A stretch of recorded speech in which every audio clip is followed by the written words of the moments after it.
Hey guys, what is up? Super K-Man Rocks here, and we are here, my America's Challengers Finals overview and analysis video. It is the final series of the entire tournament. This is essentially like World Finals for the Americas Tier 2 kind of split. It is what everything has been building up towards, not only for all of the teams at this tournament, but even the Tier 2 leagues. It's what all of it has been building towards over the course of this year, and I'm so excited to get into it. If you want to know my thoughts on what has happened in this tournament leading into this series, check out the playlist up in the iCard. We've gone over every single game at the tournament so far. We've also covered every single game from the NACL season, spring, summer, all of it. And so if you want thoughts on all of that, that's on the channel if you are interested. But today, we are going to be covering the grand finals of this America's Challengers tournament. I'm very excited to see how things end up going. We've got two very interesting teams to talk about here in the finals, getting a rematch of winners finals, but it definitely feels a bit different. It feels a lot more even with the momentum swings right now than maybe it did in winners finals. So I'm excited to talk about that. But of course, I usually don't ask for this at the start of these videos, but if you find yourself enjoying it, it really would mean a lot to me if you hit that like button. It helps out the channel a lot more than you know. And again, I typically don't like asking at the beginning of videos because you haven't seen any of the content yet, but if in 5, 10, 20, 30 minutes you find yourself enjoying the video, it really would mean a lot to me if you hit that like button. And of course, check out the rest of the content. We've got world stuff coming up, so be excited for that. But without further ado, let's get right into it. If you are new here, what we do on this channel is we are going to go game by game, talking about the advantages and the disadvantages that each team was able to generate. I'll be giving a player of the game and a dead of the game for each individual game, and of course, at the end of the series, I will be giving a finals MVP to tie everything into a nice, neat little bow. It's Brazil versus North America. We are going to know which region is at the top of Tier 2 by the end of this. Nothing to preview, nothing to talk about, just the finals here. So, very excited to get into it, and without further ado, let's jump into the analysis. We're going to preview the series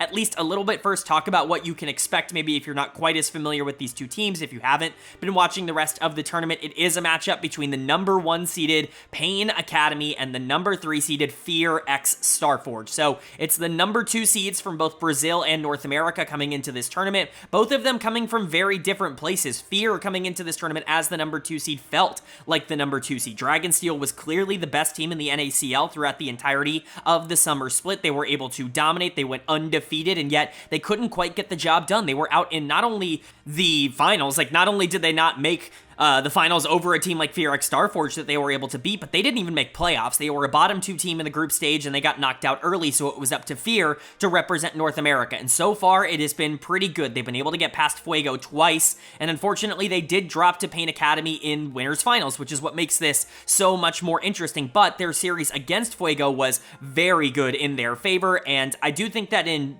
best of 5s as opposed to best of 3s, perhaps we could be seeing a stronger version of Fear, because I do think this team is a little bit better equipped to handle a best of 5 than a team like Pain. However, Pain has been the best team at this tournament by far. They were also coming in as the number 2 seed from their region, but unlike Fear, it kind of felt a bit unjustified. This was the best Academy team in CBLOL Academy throughout the entirety of the year. They just couldn't quite get the job done in the finals. They lost a Game 5 to Vivo Cade Stars Academy, and they end up going to this tournament as the number 2 seed. But even watching the finals, even going back and actively, looking at those games, it was hard not to see Pain as the better team in that series, and I think that has come across so far at this tournament. They were the only team to go 4-1 in the group stage. They have been undefeated so far in terms of series in the actual bracket. They are going into this finals with about as much momentum as possible, not only because they've looked so good, but because they've already beaten Fear twice at this tournament, once in a best of 3, once in a best of 1. They're going to have a ton of momentum. They're going to have a ton of confidence, but,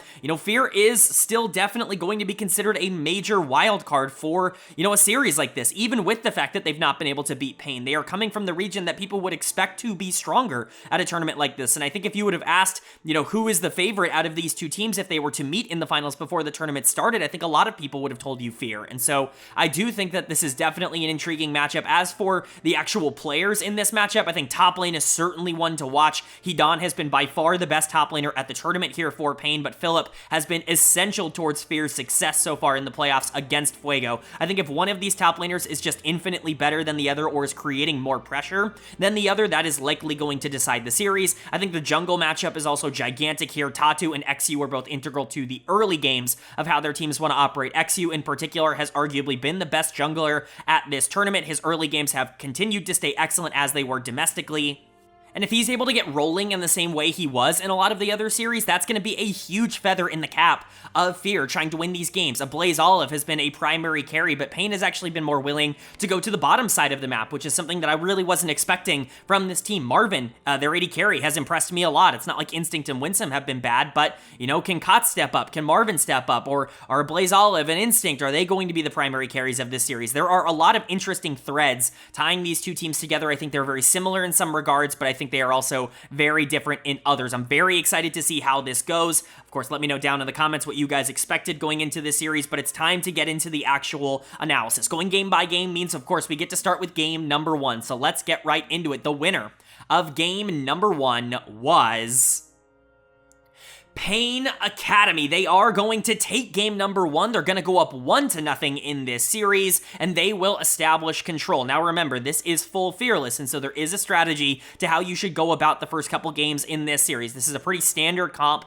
coming in from Pain. They are going to, I guess, some lower tier picks. I think Zeri, maybe not necessarily the highest on everybody's radar right now. Things like Kai'Sa and Kalista were already banned out. Varus, Ezreal also taken away earlier on in the draft, but, you know, things like Jinx, I think, generally have taken over a lot of people's Zeri spot in the meta right now, and so definitely surprising to see it here in game 1, but it very much worked out. I want to emphasize that game number 1 was incredibly close. You can see that from a lot of the stats. This was a 45-minute game. The gold graph was only 1k difference even at the end of the game when the Nexus was taken, and so you know this was a close game, but this was a pretty big comeback, I would say, from Pain. Fear basically had the win here at around 30-35 minutes, and they just couldn't quite close it out. They had a gigantic gold lead. They had all the pressure on the map, and unfortunately it was just play after play from Pain coming in, really good side laning coming in from Hidan, and just really well-timed fights coming in from Pain that ended up costing Fear the game and giving Pain the game number 1 victory. Now this is concerning because this is not the first time this tournament that Fear has struggled to close out games that they should be in relatively good positions in. When they were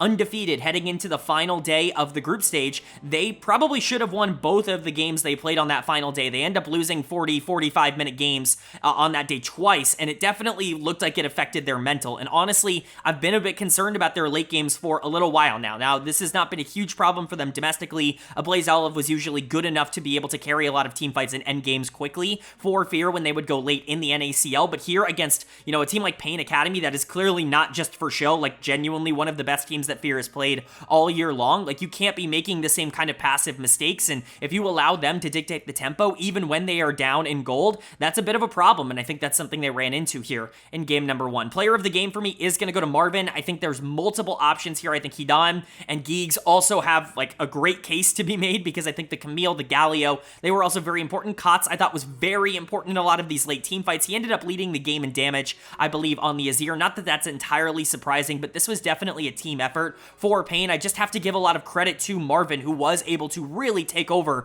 in a lot of these team fights. Zeri is really not a champion that I'm expecting to dominate right now. You know, we haven't really talked about her 14-18 nerfs all that much at this tournament because she's really not getting picked all that much. But even in a game number 1 here, I think that there are a ton of other options, and yet Marvin was still able to be very relevant on this champion. I think you can still get her to the part of the game where she can take over. It's just a little bit more difficult now than maybe it was before the nerfs. But when you have a lot of help from Azir as that secondary carry, even primary carry in a lot of these fights, when you have a Galio that's really creating a ton of action, Geeks obviously kind of known for his non-support picks. You know, the Galio, we'll talk some more about some of those picks later on in the series, but when you also have something like the Camille that's just split pushing the entire game, eventually she gets to 2-3 items, and now no one can actually match her. Who are you sending? You're sending Ziggs, you're sending Tristana, you're sending Cassante. Like, none of these champions can actively match the Camille. I've been pretty critical of the Camille pick because typically speaking, the mid game is where things can be a bit tricky for her, or at least the early late game can be a bit tricky because typically if she doesn't have a ton of gold, if she's going in relatively neutral or behind in gold, she's not really all that useful. She doesn't split push nearly effectively enough to kind of justify the pick in that front, and she's a good team fighter, but she's not breaking the game open unless she's fed.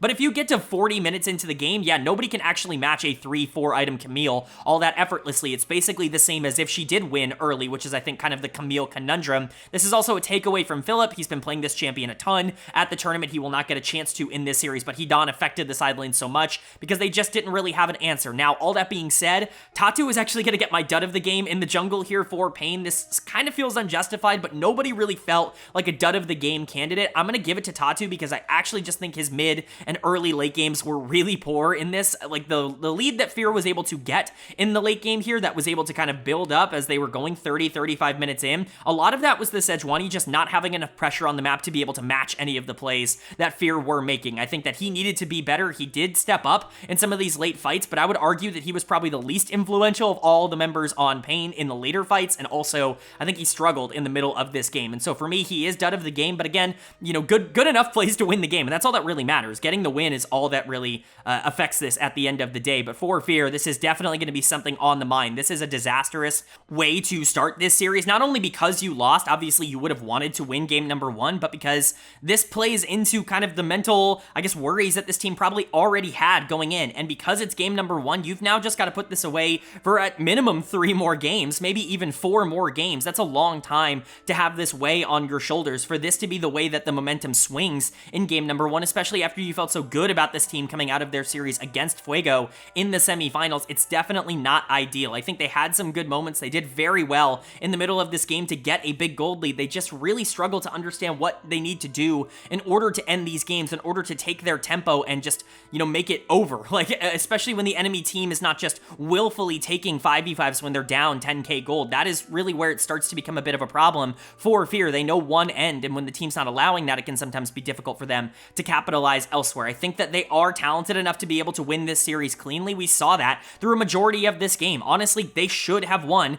this game number 1, and it's just unlucky that they didn't. They couldn't quite close it out, and so you have to be able to take that, the good parts of what you saw here in game 1, and be able to translate that to the rest of this series. But Pain definitely in their heads a little bit right now. If they can keep the momentum from the back half, say, yeah, we turned it around, even when you were super far ahead, you still couldn't beat us, then that's going to be a problem for Fear. So we'll see what happens. Game number 2 is very important here. Going down 0-2 is a disaster for Fear. It basically puts you in, like, the kill shot. Like, winning 3 games in a row against Pain Academy is going to be a very difficult thing for this team to do. So kind of a must-win for them here in game 2, but I'm sure Pain wants to take that dominant 2-0 lead. Who will get their way? Well, the winner of game number 2 was Fear x Starforge. They are going to take game number 2. They're going to tie up the series here at 1 apiece, and you don't need me to tell you how important of a victory this was, and it was kind of a similar script to game number 1, except in reverse. This game was definitely a lot shorter. It definitely was a bit more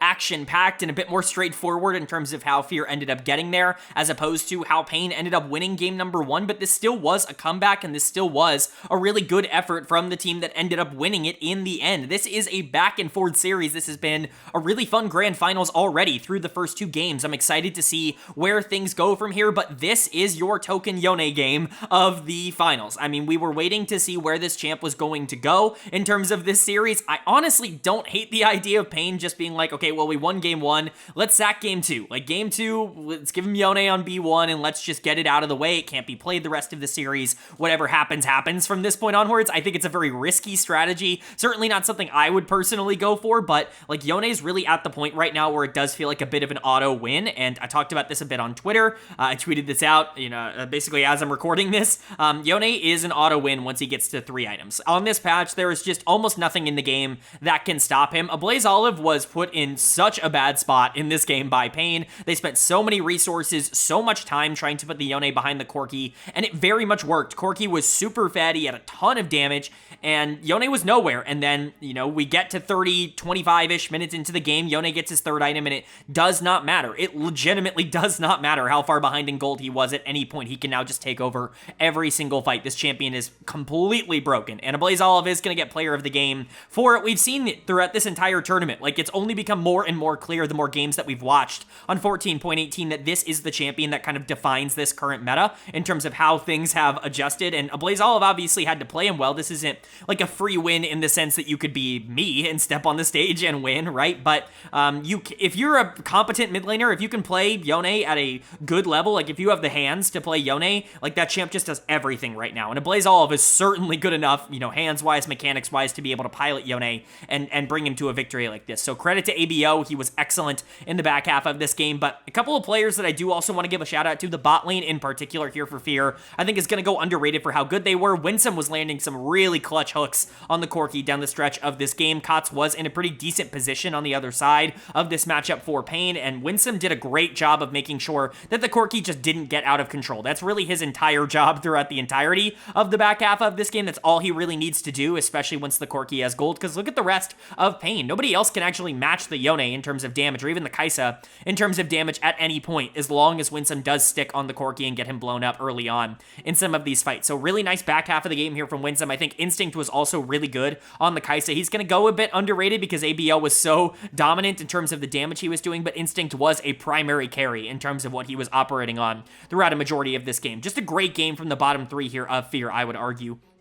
Not to say that XU and Philip were bad. That's certainly not the argument I'm trying to make. They were still pretty good in this game, but this was a blaze all of Winsome and Instinct, I think, standing out the most for Fear in this pseudo comeback, if you will. And then for Pain, this is maybe not the game 2 you were looking for. Like, I'm not angry, I'm not frustrated with their performance, but, you probably want to go up 2-0. I'm not sure if this is the game to sack the Yone on. Like, game 2 is pretty high stakes. If you go up 2-0 and win this game, if you're actually able to close it out, if you don't have that obstacle in the way, I think all of a sudden, game number 3 just becomes very, sackable in terms of getting the Yone out of the way. But even then, if you feel like you can win one of game 3 or game 4, if you're up 2-0, then just keep banning Yone. Genuinely, it's not even that big of a problem. And then at that point, honestly, ban Yone forever, because at game 5, you get blue side if you had lost game 4. So, I don't really know if I love this idea of, giving over Yone for free. I get the thought process behind it of get it out of the way at the start of this series, just in case something were to happen later on. But this is something you can ban 4 games in a row, and then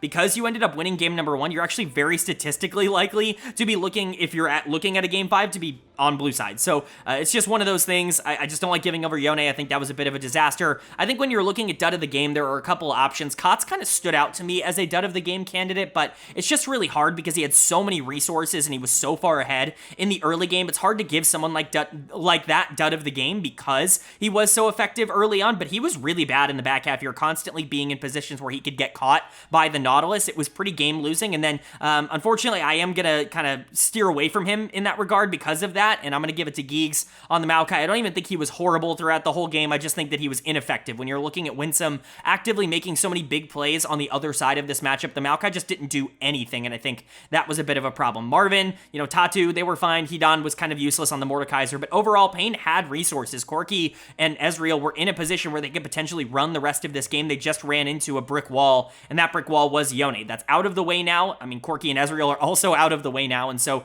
we're going to see some adaptations from both teams, but I would imagine game number 3 looking a lot different than game number 2. But the series is now tied up at 1 apiece. We're going into a best of 3, and we saw what happened the last time these two teams played a best of 3. Fear is going to want to get their revenge in that regard, and Pain definitely has the experience to come out on top. But as you guys know, I think tied 1-1, game 3 becomes the most important game of the entire series to establish tempo. Having to win both of the final 2 games is just so much more difficult than only having to win one in a long series like this. So who's going to be able to take it? Well, the winner of game number 3 was Pain Academy. They are going to take game number 3. They're going to go back up in this series 2-1, and they are now on finals point. One more win from them across this series, either in game 4 or game 5, will net them the trophy here at America's Challengers. And for Pain to be this close, for the CBLOL Academy to be this close, they just have to be very excited. Fear not quite having the same kind of game that they had in the first couple. Even game 1 where they lost, they still were in control for a lot of that. Game 2, obviously, they had a nice comeback, but here they just didn't really have the firepower. Pain has a really aggressive comp in terms of the plays that they're able to make around, things like Skarner plus Ahri. There's a lot of pick potential. You have a lot of early game combat power with things like Kalista Renata down in the bot lane, and so the pressure was very much on from Pain in this game to be able to make an impact early, and that's exactly what they were able to do, and they just snowballed the game out of control. They controlled the map really well. They made a couple of great plays in the mid game, and all of a sudden it was over. A very clean and nice win here from Pain, and because of that, player of the game was honestly kind of hard. This, again, very similar to how we talk about a lot of the Pain Academy games. This was a team effort, kind of across the board. There really was no one player that stood out more than the others, but player of the game for me at the very least is going to go to Tatu on the Skarner. I thought he was excellent in this game. I thought his ability to move around the map and create opportunities for whoever needed them at any given moment was obviously integral. You can talk about the positives and negatives of everyone else. I actually think Marvin is way more integral to this game than his scoreline would indicate. You would think that he would be kind of just this secondary piece, like the Callista was there, but maybe not super useful, only involved in 6 kills throughout this game, but Marvin was actually very good for Pain throughout a majority of this, and I just don't think the scoreline necessarily reflects that. I think Geeks was also very good on the Renata, but really at the end of the day, it was the Skarner moving around the map, creating a lot of the picks and opportunities for the rest of the team to follow up on. You even had someone like Kotz that was really starting to get into it by the end of the game on the Ahri, dealing a ton of damage, finding her ability to dive in and get those picks. We know these players can execute. We know they're good enough to be able to take a good situation and turn it into a great situation, but I think what's most encouraging about a game like this is just how well-rounded it was. You really can point to basically every single person on the team and talk about how they did their jobs. Like I said, you have someone like Geeks who, even if the ultimates weren't perfect every single time, the ones that were really good were really, really good, and I think outside of that, the Renata was basically flawless. It was really just some ultimates that were a little bit fine instead of great that I think is holding some people back from, really praising the performance, but he's been great so far in the first 3 games. Like I said, even Hidan was really getting into it in the side lanes in the later half of this game. Just overall, a very complete, well-rounded performance here from Pain, and, you're going to be really happy to see that if you're cheering for the CB LOL, but for Fear, you've now been put on the back foot. You are 1 game away from losing here in the finals, which would obviously be pretty disappointing. I think for this team, they're not exactly, favorites in this series because they've lost to Pain every single time they've played them this year, but they still are going into this, I think, internally with the expectation that they should win this, and to go down 2-1 here, it's certainly not ideal. This is a very straightforward, very standard comp that just never really was given the room to breathe and to get online, and that's just how it goes sometimes, especially when you're playing a lot of these early comps like, Ahri plus Skarner plus Callista plus Renata. There are just so many options on the other side. Sometimes you just don't have the fighting power to be able to keep up. Instinct is going to get done of the game for me, not entirely due to his play. I honestly don't think Instinct played all that poorly in this game if you go and watch his mechanics. I think there's actually a lot of positive things to take away from this when it comes to Instinct's, raw level of play, but man, he just couldn't do anything. What was he supposed to do in this game? He was useless. The Renata took him out of the laning phase. Obviously, Callista Renata is just stronger than Xayah Rakan in the 2v2, and then every single team fight, he was being bombarded by an Olaf trying to dive the backline, by Skarner looking to get right on top of the Xayah, by Ahri looking to find a charm. Instinct was basically using ult on cooldown only to survive, and there really was never a moment where he could step up and actually do the damage that's kind of necessary from Xayah in a comp like this. And so because Instinct wasn't really able to do anything because he wasn't all that useful to the game, I have to give him dud of the game, but Winsome definitely deserves, his share of the blame, I would say, for how poor this went in the mid game. Overall, I just don't think this was a good situation for the Xayah Rakan, and I think they ended up getting really punished for that pick. I think XU was generally fine, but he also kind of got outplayed by Tatu down the stretch. Overall, just a much faster-paced game from Pain, and that's something that goes against XU individually as a player, and I think, again, that hurt Philip. ABO, they couldn't really do anything. ABO was generally fine this game on the Taliyah, but there just wasn't enough tempo. There wasn't enough pressure coming in from Fear, and it cost them the game. I do think that they're hopefully going to be fine, but they have to now win both of these final 2 games. Game number 4 is a must-win for them, and because it's full Fearless, we are now losing 4 bans from this game. We are also losing, of course, the 30 champions that have already been played, but there's still quite a lot available that might not normally be available. This is where Fear is supposed to shine over a team like Pain, who did struggle in their own internal best of 5s domestically, at least not winning the finals, right? Getting stretched out a bit too much by VKS. This is where Fear should be able to capitalize. We'll see if they're going to be able to do that, or if Pain is going to prove once and for all that they are the dominant team here at America's Challengers. Are they going to be able to close it out in 4, or is Fear going to send us to a Silver Scrapes game number 5? Well, the winner of game number 4 was Fear x Starforge. They are going to take game number 4. They're going to tie up the series at 2 apiece, and for the first time here at America's Challengers in the Grand Finals, we are going to a game number 5. This is exactly what we could have wanted to see out of this series. Both teams are very much showing up here today. Pain obviously has already shown so much through the first couple of games, but Fear having their most decisive victory, the shortest game of the series up until this point here in game number 4. They go for an early game comp with a lot of tools, very similar to what Pain played in the previous game, quite frankly, except with their comfort picks, things like Renekton and Nidalee, the things that have really gotten them to the dance in the first place, and it works as expected. XU gets super fed in the early game off of some great timers. You play for this Jinx win condition down the stretch of this game. Ablaze Olive was unbelievable this game on the Twisted Fate. Overall, everything just kind of coming into place and clicking for this team, and Pain didn't really have a clean answer. This kind of exposes some flaws, I think, in some of the picks that people are really excited about. Cough, cough, Syndra. I know I've received a lot of questions on my meta report video for Worlds about why I didn't include Syndra. This game is a great example of how you can punish Syndra very heavily. I get that she scales really well with Storm Surge, with the changes that have been made to that item, but she's still Syndra. She's still really bad in the early game right now because her numbers just aren't very good. And so we'll talk about that. But for Fear, player of the game simply has to go to XU. There's just no other option in this one. XU has been the driving force for Fear over the course of this tournament. You could argue over the course of the entire year, especially in the early game, he has kind of been the dude for Fear. He has definitely been who they've wanted to play around and who they've wanted to put a lot of their momentum and tempo through. And generally, Nidalee has been his best champion, I think, as well. He's really the only player in the NACL that I've ever felt comfortable playing Nidalee. I talked about that a bunch during the domestic NACL season, where I would mention how it's not really viable outside of XU in the NACL, and that has continued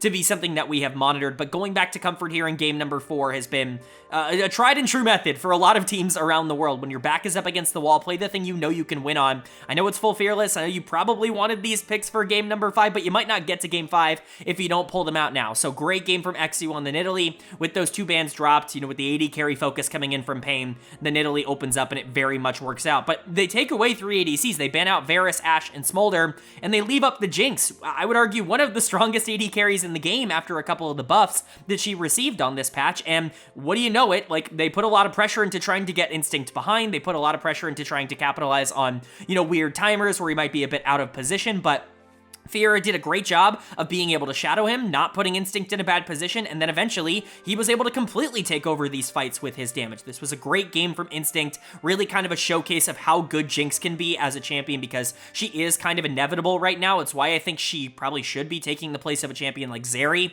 in the meta. I think she's just a little bit more versatile right now, and Instinct with a really good, kind of showcase as to that. Ablaze Olive had an unbelievably good game on the Twisted Fate. I think whenever you put ABO on something that can be very macro-focused, Talia has been that pick for him for a lot of this year, but even the TF, it just works so well for this team. I think people forget that Twisted Fate can be played in the mid lane because he was so strong in the top lane and then he got nerfed, but he's still playable in the mid lane for sure. You can definitely still pull him out if you want to play more towards jungle, if you want to play more towards bot lane. I think that is still a pretty viable strategy, and obviously it worked here. And Philip has been pretty under the radar good. Hedon has dominated everybody that he's gone up against at this tournament. That has not been the case here for Philip in this series. So Fear just looking really, really solid. This is the game they needed to have to push it, obviously, to game 5, but they did it in a way that I think makes me confident that they at least have a shot on red side, which has felt pretty impossible in this series so far. But for Pain, this is just one of those games, like, you have to chalk up, like, okay, Nidalee got mega fed, like, we weren't really able to actually answer any of the pressure that she was putting on in the early game, and when we were going for some aggressive plays, when we were trying to,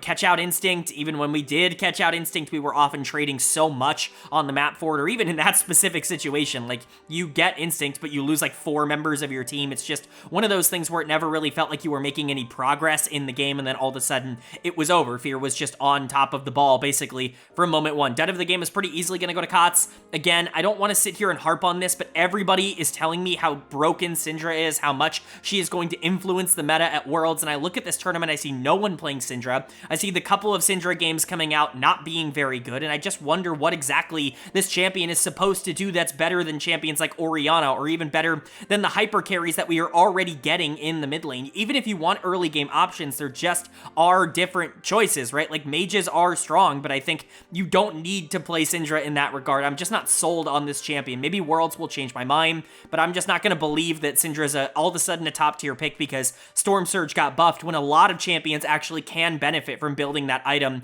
that have better numbers than Syndra right now. And so, you know, that's my little rant, but Kotz is going to get dud of the game because he did the least damage on his team outside of the Alistair. That is a disaster if you are a Syndra, especially an R5 Syndra as a counter pick to Twisted Fate. It just really did not work out, but everybody kind of lost here. Hedon really had no pressure on the top side. Philip played a great game on the Renekton, constantly diving the backline, and Jace just didn't have the same kind of relevance. Giggs didn't do anything. Like, Tatu couldn't have any pressure against the Nidalee, even when he attempted to go for aggressive plays. A Blaze Olive was likely there with ultimate. Marvin just couldn't really get off the ground on the Jhin. Overall, this is just one of those games that just spiraled out of control a little bit too fast. The solace here for Pain is obviously that you've looked good and also that you're going onto blue side in a game with no bans. That's a pretty big positive. You have your pick of the litter of the things that have been taken off the board, whether it's Jax, whether it's Smolder, whether it's Varus, like whatever you want to go for, it's going to be available to you, and that's definitely a positive. But Fear have a lot of momentum now after game 4, and this is it. It's do or die. Neither of these teams were able to hoist their own trophies domestically, but one of them will be hoisting the America's Challengers Trophy. Who will it be? Well, the winner of game number 5 was Pain Academy. They are going to take game number 5. They are going to take this series 3-2, and your 2024 America's Challengers champions, your inaugural America's Challengers champions, are Pain Academy from CBLOL Academy. Somehow, someway, Brazil ends up picking up a win here in their home country. This is awesome. This is a fantastic result with all of the shit that was talked before this tournament started about how NA was going to run the table, about how this wasn't going to be close. It's a major region versus 2 minor regions. It was never up for debate. To see this final unfold, not only for Dragonsteel, obviously, to miss the playoffs, that's an entire different story, but for Pain to be able to convincingly be the best team at this tournament. There is no debate about that. They won everything. They only lost one, I guess, technical full series, one best of one, to their region rivals, Vivo Cade Stars, and they win in the first round over VKS. They win in the second round over Fear, and they beat them again in the finals. They have done everything they need to do to prove that they are the best team at this tournament, and I'm just so happy for them. A lot of these players have really impressed me. I've talked a lot about players like Hedon that I thought were great throughout this tournament. Tatu, I thought was very good, but there was nobody to me that was more impressive than Marvin. He's going to get player of the game. He's going to get player of the series. He's the finals MVP for me, and this is a no-brainer. This game was incredibly close. I know the Gold League doesn't necessarily make it feel like it was incredibly close, but this was a pretty back and forth game, and honestly, in that final fight around Elder Dragon, if XU is able to get that Elder Drake, all of a sudden, that game entirely flips, but somehow, someway, not once, but twice, Marvin gets a key objective steal. This guy's basically Gumayushi out here, just getting free objectives on Varus against the jungler. It's genuinely insane, but Marvin was good outside of that. He still was phenomenal in these fights. I think he is hyper consistent. He's kind of built in that mold where he's not the flashiest player in the world. Mechanically, he's not going to completely blow you away, although I was really impressed with how good his mechanics were. I've talked about that a lot at this tournament, but really it's his ability to consistently be a factor for the team that is super impressive. In the AD carry world right now, when you look at a lot of the top tier ADC, sometimes they just aren't there for a game, or sometimes when they play weak side, they are weak side, and they're not quite as relevant in the big picture of things. Marvin is relevant in every single game that he plays, regardless of the situation. He really has been that good for Pain. He is the breakout star of this tournament, in my opinion, and Finals MVP really cements that. The Varus that they got on B1, the choices that they made, they had every champion that had been banned all series at their disposal. They go for the Varus. It absolutely turned out to be the right decision. Giggs as well, very fun series here. More than not even playing a support. Played Galio, played Maokai, played Seraphine throughout this series. Not that any of them are bad in the support position, but like outside of the engagers, right? Like we haven't really been seeing a lot of supports in the meta. And so for the Seraphine to come through, for something like a Galio to come through, and for it to be so successful in this series, in the finals, in such a pivotal situation, it's just such a big kind of positive for Giggs. I think Tatu, his scoreline wasn't great here in Game 5, and this was probably the weakest game of the series, but he kind of got them here in terms of how he ended up playing. Even if XU was a tad bit better down the stretch, Don was probably their best overall player at this tournament. When you look at the entire grand scheme of how they played at America's Challengers, Don was so much better than every top laner that he faced, including Philip, with basically the exception of this series in particular. He had been dominating everything, and so Don definitely deserves a big shout out. And Kotz, I think, also was really, really consistent, really positive for the team. Everybody on Pain contributed to this victory. You don't win a tournament like this unless everybody on the team is clicking, and that is exactly what happened for Pain. They are the best team at this tournament, and it's not a debate. For Fear, this has got to sting. I think they definitely expected themselves to go out and win this series. I think they thought they would be walking out of here as champions the moment that they knew they were going up against Brazil, but they just couldn't quite get the job done. They were worse than Pain, and I think that unfortunately is clear. And I do think that they went to their style. I can't even criticize this draft because it is comfort. It's exactly what you should be playing in a Game 5. It's the things you are comfortable on. It's Smolder in the mid lane for Blaze Olive, something he's been very successful on throughout the whole year. It's something like Viego for XU that gives him early game prio, but also gives him the ability to affect team fights in the back half of the game. Jax for Philip, one of his bigger picks outside of the Renekton. You have an Engager for Winsome. You have Instinct on something that kind of ties the team together. It's everything that you could have wanted in a draft like this. It just didn't end up working out. Winsome is going to get dud of the game for me. The R5 Amumu not really working. I was kind of a proponent of Amumu support going into this tournament. I'm pretty out on Amumu support after this tournament. We basically saw no good games of it. I think we saw it 2 or 3 times, and all of those games were just disastrous, and so I'm pretty out on Amumu support. It clearly just isn't something that is particularly good. I guess Jungle Amumu is fine. It is, that's the way to play him, I guess, but it wasn't just like an Amumu diff. This wasn't just like Winsome playing bad or even Amumu not being good as a champion. You're just naturally going to have a worse KDA on Amumu when things are not going well. It's not really having enough pressure on the map. I think when you look at Instinct playing Ashe, just couldn't really get going in this game in the same way that he could on something like Jinx in Game 4. Philip, I think, generally was pretty inactive throughout this. Even if XU and Blaze Olive were good, the strength of the team, they weren't good enough to be better than the best players on Pain. And I think that was the problem. XU losing that final Elder Dragon was just the nail in the coffin to end the game out. And so for Fear, I know they're probably going to hang their heads at this result, but at the end of the day, you can't even really be all that frustrated with how things went. You were the best performing team from your region at this tournament. You made the finals. You got to a game number 5 against the best team at this tournament, and you gave it your all. It just didn't end up going in your favor. But for Pain, congratulations. They have earned this victory. They have earned being the number 1 team in Tier 2 in the Americas, and they have proven beyond a shadow of a doubt, quite frankly, that they are that title. They are the number 1 team in Tier 2 in all of the Americas. All right, but that is going to do it for our America's Challengers Finals overview and analysis video, and that's going to do it for America's Challengers as a tournament. I've loved covering it. It's been a lot of fun to watch. These games have been a blast, and it was great to get a preview of 14.18 before Worlds started, but, congratulations to Pain Academy. They have earned this victory, as I've said 100 times at this point. They are the best team at this tournament, and they have proven that over and over again. All 5 of them definitely showed up and performed here, and this is definitely good revenge for not being able to capture the trophy at the end of their domestic playoffs, but we'll see if that success can translate to their parent team, with Pain, of course, going to Worlds, representing the CBLOL, being the Brazilian representative there. Worlds coverage is right around the corner tomorrow as this video is going out. We are putting out my big Worlds primer. That's every single team power ranked. That's every single player power ranked in their position, but it's not the start of the Worlds coverage. We've already started Worlds coverage. I've done my top 20 players at the World Championships. I've done my meta report, which a lot of it was drawn from these America's Challengers games. If you're interested in any of that stuff,